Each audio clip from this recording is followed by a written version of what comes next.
എൻ്റെ പേര് reverend Russell Raj എന്നാണ്. ഞാനിപ്പോൾ JDM CSI കാവടിത്തലയ്ക്കൽ സഭയിലെ വൈദികനാണ്. ഈ സഭയിൽ ശുശ്രൂഷ ആരംഭിച്ചിട്ട് 5 വർഷങ്ങൾ കഴിഞ്ഞു.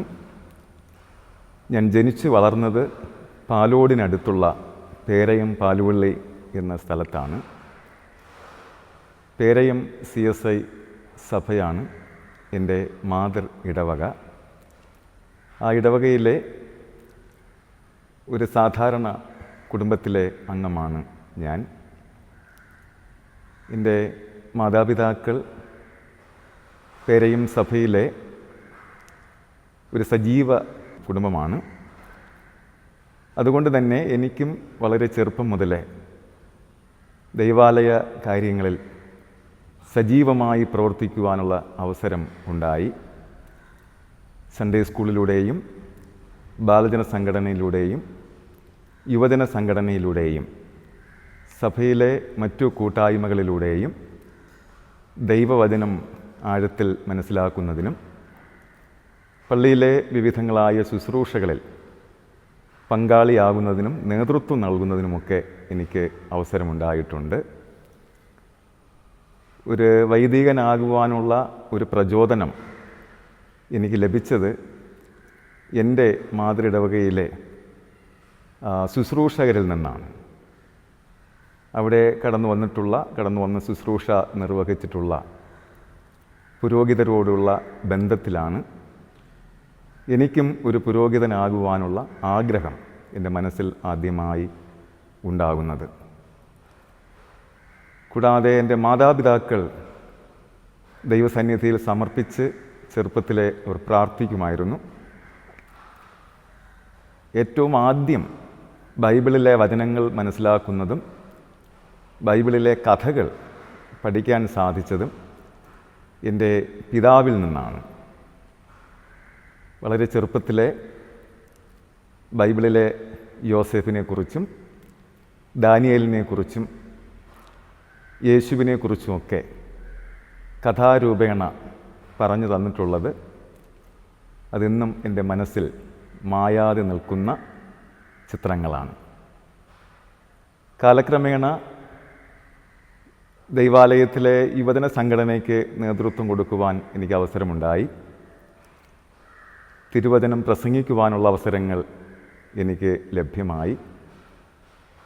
അങ്ങനെ ദൈവാലയവുമായുള്ള ബന്ധത്തിൽ വളർന്നു വരുമ്പോഴാണ് എനിക്ക് ഒരു ശുശ്രൂഷകനാകാനുള്ള ആഗ്രഹം എൻ്റെ മനസ്സിൽ സജീവമാകുന്നത്. എൻ്റെ മാതൃഇടവകയിലെ അൽമായ നേതൃത്വവും ഞാനൊരു പുരോഹിതനാകുന്നതിൽ വളരെ വലിയ പങ്ക് വഹിച്ചിട്ടുണ്ട്. അവരെയൊക്കെ നന്ദിയോടെ ഞാൻ ഓർക്കുകയാണ്.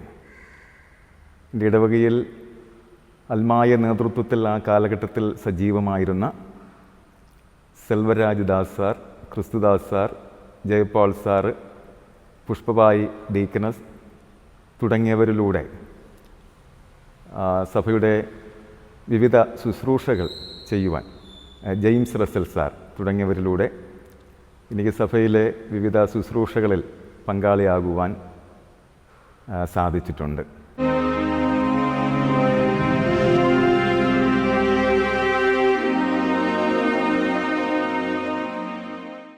വളരെ ചെറുപ്പത്തിലെ ഒരു പുരോഹിതനാകാനുള്ള ഒരു ദൈവവിളി എന്നിലുണ്ട് എന്ന് എന്നെ പലരും ഓർമ്മപ്പെടുത്തിയിട്ടുണ്ട്. പക്ഷെ ദൈവവിളി എന്നിലുണ്ടോ എന്ന് ബോധ്യപ്പെടാൻ എനിക്ക് കുറച്ച് സമയം വേണ്ടി വന്നു. ശരിക്കും പരപ്രേരണ കൂടാതെ സ്വയം എനിക്കൊരു ഡിസിഷൻ എടുക്കേണ്ട സമയം വരെ കാത്തിരിക്കേണ്ടി വന്നു. കുറച്ച് വൈകിപ്പോയി പുരോഹിതനാകാൻ. പക്ഷെ എങ്കിലും പുരോഹിതനാകുവാൻ ഞാൻ കാലെടുത്ത് വയ്ക്കുന്നത് ദൈവവിളി എന്നിലുണ്ട് എന്ന് പൂർണ്ണമായും ബോധ്യം വന്നതിന് ശേഷമാണ്. അതുവരെയും പള്ളിയുടെ പ്രധാന ഒരു പ്രവർത്തകനായിരുന്നു. സഭാ ശുശ്രൂഷകരോടൊപ്പം ഞാൻ എപ്പോഴും ഉണ്ടാകുമായിരുന്നു. സഭാ ശുശ്രൂഷകരും എന്നെ പലപ്പോഴും പറഞ്ഞിട്ടുണ്ട് ഒരു പുരോഹിതനാകാനുള്ള ദൈവവിളി എനിക്ക് ഉണ്ട് എന്ന്. ശരിക്കും ഒരു ടേണിംഗ് പോയിൻ്റ് എന്ന് പറയാൻ കഴിയുന്നത്, ഞാൻ ഒരു പുരോഹിതനാകാൻ ഒരുങ്ങുന്ന സമയത്ത്, അല്ലെങ്കിൽ അതിനുവേണ്ടി മനസ്സിലൊരു കോൺഫ്ലിക്റ്റ് നടക്കുന്ന സമയത്ത് 1998 ഡിസംബർ 31 ഒരിടവകയിൽ അവിടുത്തെ വാർഷിക ആഘോഷത്തിൽ, സംഘടനകളുടെ വാർഷിക ആഘോഷത്തിൽ പ്രധാന പ്രസംഗകനായി എന്നെ ക്ഷണിച്ചു. ശരിക്കും അവർ വേറൊരു പ്രഗത്ഭനായ വ്യക്തിയെയാണ് ക്ഷണിച്ചിരുന്നത്. 2 ദിവസം മുന്നേ അദ്ദേഹം വരില്ല എന്ന് അറിയിച്ചപ്പോഴാണ് ആ അവസരമാണ് എന്നെ തേടിയെത്തിയത്. പക്ഷെ ഞാനതിൽ പോകുന്നില്ല എന്ന് ശാഠ്യം പിടിച്ചപ്പോൾ എൻ്റെ അമ്മ എന്നെ നിർബന്ധിച്ചു. ആ പള്ളിയിൽ പോകണം, ആ ആരാധനയിൽ പ്രസംഗിക്കണം എന്ന് നിർബന്ധിച്ചപ്പോൾ വാസ്തവത്തിൽ അമ്മയുടെ നിർബന്ധത്തിന് വഴങ്ങിയാണ് ഞാൻ ആ ഇടവകയിൽ പോകുന്നത്. പക്ഷെ അവിടെ ഞാൻ പ്രസംഗിച്ചുകൊണ്ട് നിൽക്കുന്ന സമയത്ത് ശരിക്കും ഒരു ദൈവിക വെളിച്ചം എൻ്റെ ഉള്ളിലേക്ക് ജ്വലിച്ചിറങ്ങുന്നതായി എനിക്ക് അനുഭവപ്പെട്ടു. ഞാൻ ആ സമയത്ത് തന്നെ ആ പ്രസംഗവേദിയിൽ നിന്നുകൊണ്ട് തന്നെ ഞാനിങ്ങനെ പ്രഖ്യാപിച്ചു, ഞാനൊരു ശുശ്രൂഷകനാകുവാൻ തീരുമാനമെടുത്തു എന്ന്. അന്ന് രാത്രി തന്നെ വർഷാന്ത്യ ആരാധന നടക്കുന്ന ദിവസമാണ്. എൻ്റെ മാതൃപള്ളിയിലേക്ക് ഞാൻ ആ ആരാധന കഴിഞ്ഞതിന് ശേഷം രാത്രിയിൽ വന്നു ചേർന്നു. അന്ന് നമ്മുടെ ഇടവകയിൽ ശുശ്രൂഷ ചെയ്തുകൊണ്ടിരുന്ന റവറൻഡ് നടരാജൻ അച്ഛനോട് ഞാൻ ഈ വിശേഷം പറഞ്ഞു, എനിക്കൊരു പുരോഹിതനാകണം, ഒരു ശുശ്രൂഷകനാകണം, ഞാൻ അതിനെന്താണ് ചെയ്യേണ്ടത് എന്ന് അദ്ദേഹത്തോട് ചോദിച്ചപ്പോൾ അദ്ദേഹം അപ്പോൾ തന്നെ ബിഷപ്പിന് സമർപ്പിക്കേണ്ട ഒരു അപേക്ഷ അതെനിക്ക് പറഞ്ഞു തന്നു. ഞാൻ പിറ്റേ ദിവസം തന്നെ 1 തന്നെ ആ അപേക്ഷ തയ്യാറാക്കി അച്ഛനെ ഏൽപ്പിക്കുകയും ചെയ്തു. ശരിക്കും റവറൻഡ് നടരാജൻ അച്ഛനാണ് എന്നെ ഒരു പുരോഹിതനായിട്ട് പ്രാർത്ഥിച്ച് ഒരു സഭാ ശുശ്രൂഷയിലേക്ക് എന്നെ നയിച്ചത്. എൻ്റെ ശുശ്രൂഷയിൽ എൻ്റെ ഗുരു എന്ന് ആണ് ഞാൻ അദ്ദേഹത്തെ വിശേഷിപ്പിക്കുന്നത്. തുടർന്ന് 4 വർഷക്കാലം സെമിനാരി വിദ്യാഭ്യാസത്തിന് മുന്നേ 4 വർഷം 2 പള്ളികളിലായി ഞാൻ ശുശ്രൂഷ അർപ്പിച്ചു. 2003 ജൂൺ മാസമാണ് കണ്ണമൂല ഐക്യ വൈദിക സെമിനാരിയിൽ പഠനത്തിനായി പ്രവേശിക്കുന്നത്. 2003, 2007 കാലഘട്ടം 4 വർഷം കണ്ണമൂല ഐക്യ വൈദിക സെമിനാരിയിലെ വൈദിക വിദ്യാർത്ഥിയായിരുന്നു ഞാൻ. വളരെ സമർപ്പണത്തോടുകൂടി തന്നെ ആ കാലഘട്ടം എനിക്ക് പഠിക്കുവാൻ സാധിച്ചു. ദൈവകൃപയാൽ ആ 4 വർഷത്തെ കോഴ്സിൽ ഏറ്റവും ക്ലാസ് ഫസ്റ്റായിട്ട് എനിക്ക് പഠിച്ച് പുറത്തിറങ്ങുവാൻ ദൈവം കൃപ ചെയ്തു. 2007 ക്ലാസ് പൂർത്തീകരിച്ചിറങ്ങുമ്പോൾ നെടുമങ്ങാടിനടുത്തുള്ള ആട്ടുകാൽ CSI സഭയിലേക്കാണ് എന്നെ ആദ്യമായി പോസ്റ്റ് ചെയ്തത്. പള്ളിയെ സംബന്ധിച്ച് കുറച്ച് പ്രശ്നങ്ങളൊക്കെ ഉള്ള ഒരു പള്ളിയായിട്ടാണ് ഞാനത് ആ കാലഘട്ടത്തിൽ മനസ്സിലാക്കിയിരുന്നത്. കാരണം അവിടെ സഭാ ശുശ്രൂഷകർ ആരും തന്നെ 5 വർഷക്കാലം പൂർത്തീകരിച്ചിട്ടില്ല. 2 വർഷം 3 വർഷമൊക്കെ ആകുമ്പോൾ തന്നെ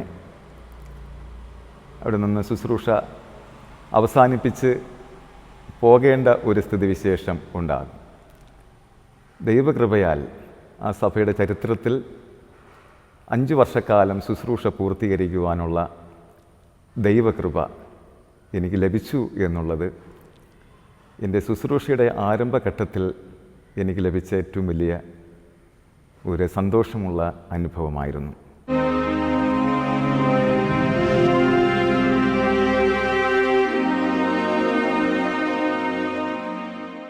2012 മെയ് മാസം 1-ാം തീയതി മുതൽ കടമ്പനാട് CSI സഭയിലേക്കാണ് ഞാൻ പോകുന്നത്. കടമ്പനാട് CSI സഭയിൽ അവിടുത്തെ ആ നാടിൻ്റെ ഒരു പ്രത്യേകത, വിളപ്പിൽശാല ചവറ് ഫാക്ടറി സ്ഥിതി ചെയ്യുന്നത് ഈ ആലയത്തിനടുത്താണ്. ഞാൻ പോകുന്നതിനും ചില മാസങ്ങൾക്ക് മുന്നേ നാട്ടുകാരുടെ സമരം കാരണം അവിടെ ഈ ചവർ കൊണ്ടുവരുന്ന പ്രോസസ്സ് സ്റ്റോപ്പ് ചെയ്തിരുന്നു. പക്ഷേ ആ ഫാക്ടറി പൂർണ്ണമായും അടയപ്പെട്ടില്ല. എന്നാൽ എൻ്റെ അവിടെ ശുശ്രൂഷ കാലഘട്ടത്തിൽ ആ ഫാക്ടറിക്കെതിരെയുള്ള സമരപ്രവർത്തനങ്ങളിൽ എനിക്കും പങ്കാളിയാകുവാൻ സാധിച്ചു എന്നുള്ളതാണ്. ആ നാട്ടിലെ ജനങ്ങളും ആ ഇടവകയിലെ ജനങ്ങളും ആ ഫാക്ടറി കാരണം ഒത്തിരി ദുരിതങ്ങൾ അനുഭവിച്ചു. അപ്പോൾ ഒരു ദിവസം അവിടുത്തെ പഞ്ചായത്ത് പ്രസിഡന്റ് നിരാകാര സത്യാഗ്രഹം അനുഷ്ഠിക്കുന്ന ഒരു സമയമുണ്ടായിരുന്നു. അന്നൊരു ഞായറാഴ്ച ദിവസം, ഞായറാഴ്ച പള്ളിയിലെ പരിശുദ്ധ ആരാധന കഴിഞ്ഞപ്പോൾ ഞാൻ ജനങ്ങളോട് പറഞ്ഞു, നമുക്കെല്ലാവർക്കുമായിട്ട് ആ സമരപന്തലിലേക്ക് പോകണം, ഈ പ്രവർത്തനങ്ങൾക്ക് ഐക്യദാർഢ്യം അറിയിക്കണം എന്ന് അറിയിച്ചു. ഞാൻ കരുതിയത് കുറച്ച് ആളുകൾ അതിൽ പങ്കെടുക്കും എന്നായിരുന്നു ഞാൻ ചിന്തിച്ചത്. പക്ഷേ എന്നെ വിസ്മയിപ്പിച്ചുകൊണ്ട് ആ ഇടവകയിലെ വളരെ പ്രായം ചെന്ന മാതാപിതാക്കളും വളരെ കുഞ്ഞു മക്കളും ആരും മാറി നിൽക്കാതെ അന്ന് പള്ളിയിൽ ആരാധനയിലുണ്ടായിരുന്ന മുഴുവൻ ആളുകളും ആ പരിപാടിയിൽ പങ്കെടുത്തു എന്നുള്ളതാണ്. ചില ദിവസങ്ങൾ കഴിഞ്ഞപ്പോൾ ആ ഫാക്ടറി പൂർണ്ണമായും അടച്ചു പൂട്ടുന്ന സ്ഥിതിവിശേഷം ഉണ്ടായി. ഗവൺമെൻറ് അതിന് നിർബന്ധിതരായി എന്നുള്ളതാണ്. വാസ്തവത്തിൽ ആ നാടിന് ഒരു ശാപമോക്ഷം ആ ഫാക്ടറി അടച്ചു പൂട്ടിയതിലൂടെ ഉണ്ടായി. ആ ഫാക്ടറി അടച്ചു പൂട്ടിയതിൽ കടമ്പനാട് CSI സഭ വഹിച്ച പങ്കും വളരെ വലുതായിരുന്നു എന്ന് ഞാൻ ഈ സമയം ഓർമ്മിക്കുന്നു. അതിനുശേഷം പാപ്പാട് CSI സഭയിലാണ് ശുശ്രൂഷകനായി കടന്നു വന്നത്. താരതമ്യേന ഒരു സമാധാനം ഉള്ള, ഐക്യത ഉള്ള ഒരു ഇടവകയായിരുന്നു. അവിടെ 5 വർഷക്കാലം അവിടുത്തെ കമ്മിറ്റിയോട് ചേർന്ന്, ജനങ്ങളോട് ചേർന്ന് വളരെ നന്നായിട്ട് ശുശ്രൂഷ പൂർത്തിയാക്കുവാൻ എനിക്ക് ദൈവം കൃപ ചെയ്തു. അവിടുത്തെ 5 വർഷക്കാലത്തെ ശുശ്രൂഷ പൂർത്തീകരിച്ചതിന് ശേഷമാണ് JDM CSI കാവടിത്തലയ്ക്കൽ സഭയിലേക്ക് ഞാൻ ശുശ്രൂഷകനായി കടന്നു വന്നത്. ഈ സമയവും ഈ ഇടവകയിലാണ് ശുശ്രൂഷ ചെയ്തുകൊണ്ടിരിക്കുന്നത്.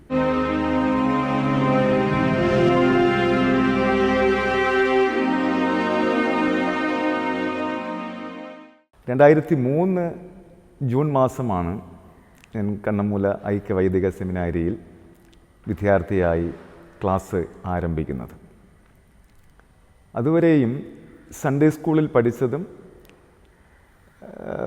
വേദപുസ്തകത്തിലൂടെ വായിച്ചറിഞ്ഞിട്ടുള്ള വിശ്വാസവും, അതായത് ഒരു യാഥാസ്ഥിതിക തലത്തിലുള്ള വിശ്വാസമായിരുന്നു.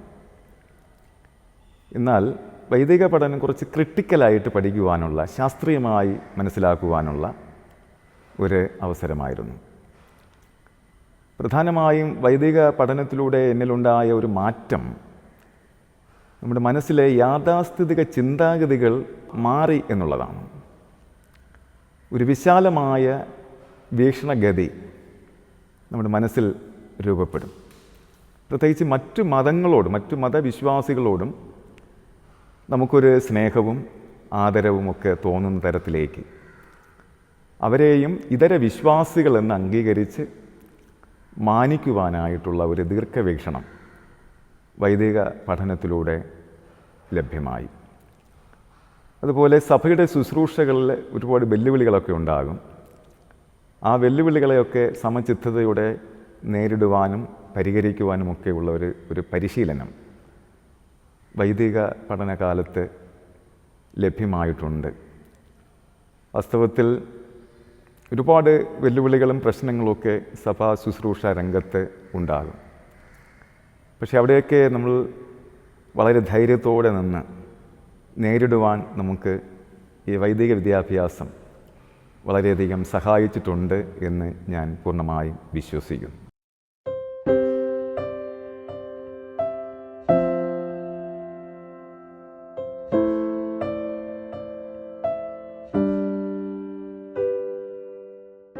സെക്കുലർ വിദ്യാഭ്യാസ കാലഘട്ടത്തിൽ കുറച്ച് എഴുതുന്ന ഒരു സ്വഭാവം ഉണ്ടായിരുന്നു. പ്രത്യേകിച്ച് ചെറുകഥ എഴുതുമായിരുന്നു. കോളേജ് ലെവൽ എനിക്ക് 1ാം സമ്മാനം ലഭ്യമായിട്ടുണ്ട്. ചില പ്രസിദ്ധീകരണങ്ങളിലൊക്കെ ഞാൻ ചെറുകഥ എഴുതിയിട്ടുണ്ട്, ലേഖനങ്ങൾ എഴുതിയിട്ടുണ്ട്. ചെറുതായിട്ടൊക്കെ ഒന്ന് എഴുതുന്ന ഒരു സ്വഭാവം എന്നിൽ രൂപപ്പെട്ടു വന്നത് സെക്കുലർ വിദ്യാഭ്യാസ കാലഘട്ടത്തിലായിരുന്നു. കുറച്ച് വായനയും ആ സമയത്തൊക്കെ സജീവമായി ഉണ്ടായിരുന്നു. തീർച്ചയായും വൈദിക വിദ്യാഭ്യാസത്തിൽ ആ സെക്കുലർ പഠനം എന്നെ സഹായിച്ചിട്ടുണ്ട് എന്ന് ഞാൻ പൂർണ്ണമായും വിശ്വസിക്കുന്നു.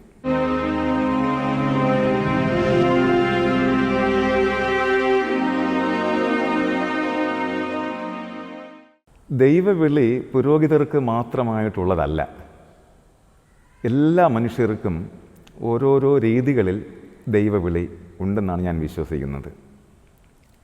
കാരണം ഓരോ വ്യക്തികളും സമൂഹത്തിൽ ഓരോരോ നല്ല കാര്യങ്ങൾ ചെയ്യുകയാണ്.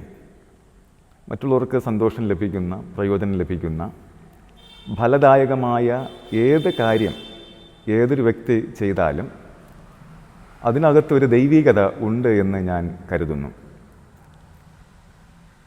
അപ്പോൾ തീർച്ചയായും ദൈവവിളി എല്ലാവർക്കും ഉണ്ട്.